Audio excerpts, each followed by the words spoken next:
बिस्मिल्लाहिर्रहमानिर्रहीम। अस्सलाम वालेकुम। इन्फो टीवी में खुश आमदीद। आज 16 अगस्त 2022 बरोज़ मंगल 18 मुहर्रम बमुताबिक 1444 हिजरी सऊदी अरब की ताज़ा तरीन खबरों के साथ मैं हूँ वसीम। अगर आप भी सऊदी अरब की खबरें हासिल करना चाहते हैं, सऊदी अरब के बदलते हालात पर नजर रखना चाहते हैं, तो आप इन्फो टीवी चैनल को सब्सक्राइब कर सकते हैं। बेल आइकन प्रेस कर लीजिएगा ताकि आपको मिले यहाँ पर तमाम ऑथेंटिक खबरें। आज के न्यूज़ बुलेटिन में बहुत ही अहम अपडेट्स हैं, तो वीडियो को मुकम्मल देखिएगा। शुरू करते हैं पहली खबर के साथ। सऊदी अरब के साथ मजबूत ताल्लुकात कसीर जहती ताउन है। पाकिस्तान के वज़ीर आज़म शहबाज शरीफ ने कहा कि सऊदी अरब के साथ मजबूत बरादराना ताल्लुकात हैं, जिसने दोनों मुल्कों के दरमियान कसीर जहती ताउन जदीद खतूत पर इस्तेमाल करने का मौका दिया। सऊदी अरब के अखबार अल शर्क अल वस्त से गुफ्तगू करते हुए शहबाज शरीफ ने कहा कि पाकिस्तान के तजद्दुद पजीर इक़्तिसादी मंजरनामे और सऊदी विजन 2030 ने इक़्तिसादी, सियासी और सकाफती ताउन के नए मौक़े फ़राहम किए हैं। सऊदी अरब में अशियाए सर्फ की कीमतों में इजाफा। सऊदी अरब में अशिया सर्फ की कीमतें बढ़ गई और महंगाई में इजाफा देखा गया है। अल अरबिया के मुताबिक जून में अशिया सर्फ की कीमतों में 2.3% जबकि जुलाई में 2.7% इजाफा हुआ। सऊदी महकमा शुमारियात ने कहा कि ग़िज़ाई अशिया और मशरूबात की कीमतों में 3.9 और ट्रांसपोर्ट की कीमत में 2.3% इजाफा हुआ। महकमे ने कहा कि ग़िज़ाई अशिया की कीमतें गोश्त और मुर्गी की बढ़ती हुई कीमतों की वजह से मुतासिर हुई हैं। मुल्क में गोश्त और मुर्गी की कीमत में 5.1% इजाफे की वजह से ग़िज़ाई अशिया की कीमतों में अमूमी इजाफा देखा जा रहा है। महकमे ने कहा कि ट्रांसपोर्ट की कीमतों में इजाफे की असल वजह गाड़ियों की कीमतों में 4.2% का इजाफा है। पब्लिक मुकाम पर असले की नुमाइश और फायरिंग करने वाले शहरी की गिरफ्तारी का हुक्म। Saudi public prosecutor Sheikh Saud Al Muajab ने रियाद रीजन की एक कमिश्नरी में मशीन गन लहराने और पब्लिक मुकाम पर फायरिंग करने वाले शहरी की फौरी गिरफ्तारी का हुक्म दिया। अवामी मुकाम पर मशीन गन लहराने और फायरिंग की वीडियो सोशल मीडिया पर वायरल है। अल अरेबिया नेट के मुताबिक पब्लिक प्रोसिक्यूशन के अहदेदार ने बताया कि फायरिंग के बायस मौके पर मौजूद लोगों की ज़िंदगी को खतरा लाहक हो गया था। पब्लिक प्रोसिक्यूटर ने वाक़े का नोटिस लेते हुए फायरिंग करने वाले की फौरी गिरफ्तारी का हुक्म जारी किया। जद्दा के मरकज़ में ओपेरा हाउस के डिज़ाइन के मुआहदे पर दस्तखत। डाउनटाउन जद्दा डेवलपमेंट कंपनी, जो कि मुकम्मल तौर पर पब्लिक इन्वेस्टमेंट फ़ंड की मलकियत वाली कंपनियों में से एक है और डाउनटाउन जद्दा प्रोजेक्ट की डेवलपर है, उसने डाउनटाउन जद्दा प्रोजेक्ट में तारीखी ओपेरा हाउस को डिज़ाइन करने के मुआहदे का ऐलान किया है। ओपेरा हाउस जो है वो एक तारीखी जो निशान है वो डिज़ाइन जद्दा के सकाफती विरसे को ज़ाहिर करेगा। तारीखी निशान एक तख्लीकी प्लेटफॉर्म होगा जो जद्दा शहर के रहने वालों और ज़ायरीन को अपने मखसूस डिज़ाइन के लिए फ़नकारों के लिए मुआवन खिदमात होगा। अवामी मकामात, रेस्टोरेंट और इसके अलावा और जो प्लाजे हैं बड़े, इसके अलावा वाटर फ्रंट होगा और जद्दा के स्काई लाइन्स, ये तमाम चीज़ें इसकी खूबसूरती में मज़ीद इजाफा करेंगी। सऊदी सिविल एविएशन, सेहत और प्रोसिक्यूशन के दरमियान फ़ज़ाई हादसात में होने वाली अमवात की तहकीकात के लिए तावन।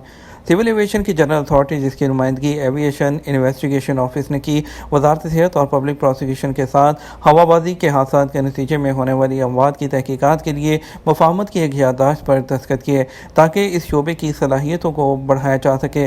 कारकर्दगी ताउन के शोबों में सेमिनार और कोर्सेज़ के अलावा फ्रांसिक ऑपरेशंस का इनेकाद, नशावर अद्वियात और इसके अलावा साइकोट्रॉपिक और अल्कोहल के मादों की जाँच और उनके बारे में मालूमात का तबादला शामिल है। तैयारी में सफ़र के दौरान एरोप्लेन मोड इस्तेमाल ना किया जाए तो क्या हो सकता है। स्मार्टफोन तो अब मुतअद्दिद अफराद इस्तेमाल करते हैं, इसमें एरोप्लेन या फ़्लाइट मोड भी देखा होगा, मगर इसका मकसद क्या है और अगर तैयारों में इस मोड का इस्तेमाल ना किया जाए तो कोई बड़ा नुकसान हो सकता है क्या। अगर आप फ़ज़ाई सफ़र करते रहते हैं तो अक्सर अमले की हदायत सुनी होगी कि अपने फ़ोन को एरोप्लेन मोड पर स्विच कर दें। तो इस हदायत का मकसद क्या है और फ़ज़ाई कंपनियों की जानिब से ये हदायत क्यों दी जाती है। एयरप्लेन या फ़्लाइट मोड आर्जी तौर पर स्मार्टफोन के सिग्नल्स और वाईफाई सिग्नल्स को जो है मुअत्तल कर देता है, अलबत्ता बाकी फंक्शंस काम करते रहते हैं। जब आप एयरप्लेन मोड पर स्विच करते हैं तो फ़ोन रेडियो सिग्नल्स को मसूल नहीं करता, जिसकी मदद से आप टेक्स्ट मैसेजेस भेजते हैं, कॉल करते हैं या ऑनलाइन पेजेस पर विज़िट करते हैं। इसकी ज़रूरत क्यों होती है, इसकी वजह सादा नहीं मगर आसान अल्फाज में कहा जाए तो एरोप्लेन मोड से तैयारों के हसास सिस्टम में किसी भी मुमकिन मुदाखलत का इम्कान बाकी नहीं रहता है। तैयारों में कम्युनिकेशन और नेविगेशन सिस्टम जो है वो सतह से खारिज की जाने वाली रेडियो फ्रिक्वेंसीज इस्तेमाल करते हैं और रेडियो में जो सिग्नल है उसमें मुदाखलत का इम्कान बहुत ज़्यादा होता है। یہ سگنل طیاروں کے ٹرانسمیشن کو متاثر کر سکتے ہیں، بالخصوص اگر کوئی ایمرجنسی صورتحال ہو تو پائلٹ کو ایئر کنٹرول سے رابطے کے لیے ایک کلیئر جو رابطے کی ضرورت ہوتی ہے، مگر فون کے سگنل سے وہ کمیونیکیشن متاثر ہو سکتی ہے۔ اگر آپ پرواز کے دوران فون کو ایروپلین موڈ پر سوئچ کرنا بھول جائیں یا جان بوجھ کر ایسا کریں تو کسی بڑے نقصان کا امکان تو نہ ہونے کے برابر ہوتا ہے، مگر بدقسمتی سے کچھ غلط ہو جائے تو خطرناک ثابت ہو سکتا ہے، تو ایسا کرنے سے گریز کریں۔ سرکاری حجاج کو 1.5 لاکھ روپے فی کس حج سپورٹ کی رقم کی واپسی 17 اگست سے۔ پاکستان کی سرکاری اسکیم کے تحت فریضہ حج ادا کرنے والے حاجیوں کو حسب وعدہ فی کس 1.5 لاکھ روپے حج سپورٹ فنڈ کی رقم کی واپسی کا عمل شروع کر دیا گیا۔ پاکستان کے وفاقی وزیر مذہبی امور نے پریس کانفرنس میں کہا کہ حج سپورٹ فنڈ کی مد میں سرکاری حجاج جو ہیں ان کو 5 ارب 10 کروڑ سے زائد کی جو رقم ہے اس کی تقسیم کا عمل 17 اگست سے شروع کیا جائے گا، جو کہ 31 اگست تک مکمل کیا جائے گا۔ اقامہ ایکسپائر ہو گیا، کیا اسی ویزے پر دوبارہ سعودی عرب آیا جا سکتا ہے؟ سعودی عرب میں وزٹ ویزوں کی مختلف اقسام ہیں، جس میں family visit visa, commercial visit visa شامل ہیں۔ Family visit visa single entry اور ملٹیپل انٹری وزٹ ویزا ملتے ہیں۔ سنگل انٹری ویزے کی انتہائی مدت 180 دن ہوتی ہے، جس کے بعد لازمی طور پر جو ہے وہ ایگزٹ کرنا ہوتا ہے، اور جبکہ ملٹیپل انٹری کی مدت 1 سال ہوتی ہے۔ وزٹ ویزے پر آنے والوں کے لیے میڈیکل انشورنس لازمی ہوتی ہے، جس کی مدت کا تعین ویزے کے اجراء کے وقت کیا جاتا ہے۔ عام طور پر میڈیکل انشورنس ماہانہ بنیاد پر بنائی جاتی ہے، جس پہ فیس مقرر ہوتی ہے، اس میں توثیق جو کرائی جا سکتی ہے۔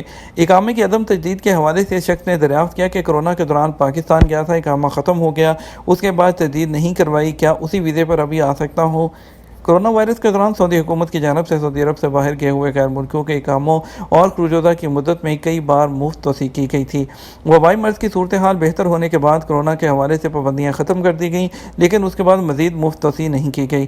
وہ لوگ جو مفت توسیع کے بعد بھی سعودی عرب نہیں آئے، انہیں چاہیے تھا کہ وہ مطلوبہ مدت کے دوران اقامے یا خروجودہ کی مدت میں فیس پے کرنے کے بعد توسیع کروا سکتے ہیں۔ اور اس حوالے سے جو ہے ابھی جوازات کا قانون واضح ہے، جو غیر ملکی کارکن بیرون ملک چھٹی پر جاتے ہیں ان کو واپس آنا ہوتا ہے، اگر نہیں آتے تو 3 سال تک بلیک لسٹ ہوتے ہیں۔ سوال جس میں پرانے اقامے پر ہی دوبارہ آنے کا ہے، تو اس صورت میں ممکن ہے کہ اگر آپ کا اقامہ کینسل نہیں ہو گیا، اس کے لیے چیک کرنے کے لیے آپ کو دیکھنا ہوگا کہ آپ خروج والعمیات کی کیٹیگری میں تو شامل نہیں ہو گئے ہیں۔ اگر آپ کی جو ایگزٹ انٹری ہے اس کو ایکسپائر ہوئے 6 ماہ سے زیادہ کا عرصہ ہو چکا ہے، تو سسٹم آپ کو آٹومیٹیکلی جو خروج والعمیات ہے اس کی کیٹیگری میں ڈال دیتا ہے۔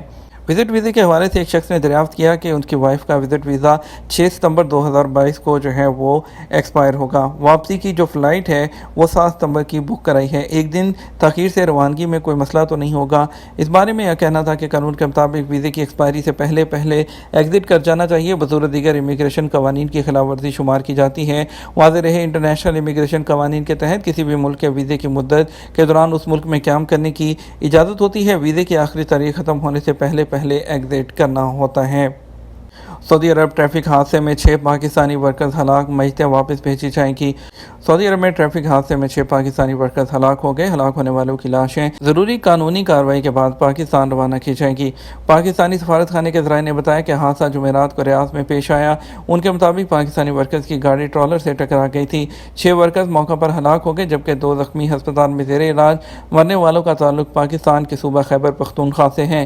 سفارت خانے کے مطابق میتوں کو پاکستان روانہ کرنے کے لیے ڈاکومنٹ تیار کیے جا رہے ہیں۔ دمام میں شدید گرمی، درجہ حرارت 48 سینٹی گریڈ رہا۔ سعودی عرب میں موسمیات کے قومی مرکز نے کہا کہ پیر کو سعودی عرب کے گرم ترین شہروں کے نام جاری کیے ہیں۔ اخبار 24 کے مطابق قومی مرکز نے بیان میں کہا کہ پیر 15 اگست کو 48 سینٹی گریڈ درجہ حرارت جو ہے اس کے ساتھ حوالے سے گرم ترین شہر رہا، اور اس کے علاوہ دمام جو تھا وہ، اس کے علاوہ الحسا میں بھی ٹیمپریچر 47 سینٹی گریڈ رہا، جبکہ الکسومہ میں جو ہے 45 سینٹی گریڈ اور رفح میں 44 سینٹی گریڈ رہا۔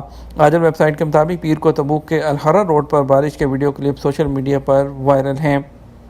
آپ کو بتائیں گے آج سعودی عرب کے مختلف ٹرانزیکشنز کے مطابق ریال کا ریٹ کیا رہے گا، اس کے لیے آپ کو لے کے چلیں گے۔ پہلے پاکستان کے لیے آپ کو بتائیں گے کہ آج فوری بینک دے رہا ہے پاکستان کے لیے 55 روپے 51 پیسے، اور ایس ٹی سی پہ دے رہا ہے 55 روپے 59 پیسے، تحویل الراجی دے رہا ہے 55 روپے 53 پیسے، ویسٹرن یونین دے رہا ہے 55 روپے 66 پیسے، منی گرام دے رہا ہے 55 روپے 53 پیسے، اور ٹیلی منی دے رہا ہے 55 روپے 43 پیسے۔ انڈیا کے لیے فوری بینک دے رہا ہے 20 روپے 83 پیسے، ایس ٹی سی پہ 20 روپے 77 پیسے، اور اس کے علاوہ تحویل الراجی دے رہا ہے 21 रुपये और वेस्टर्न यूनियन दे रहा है 20 रुपये 87 पैसे, मनीग्राम दे रहा है 20 रुपये 85 पैसे, इंजाज बैंक दे रहा है 20 रुपये 95 पैसे। ये तो हमारा अब तक का न्यूज़ बुलेटिन। आप मज़ीद और अहम खबरों के लिए हमारा जो है शाम 6 बजे का न्यूज़ बुलेटिन देख सकते हैं। इसके साथ हम आपसे इजाज़त चाहेंगे। वीडियो को लाइक और शेयर कीजिएगा। आपके कीमती वक्त का शुक्रिया। अपना ख्याल रखिएगा। अस्सलामु अलैकुम।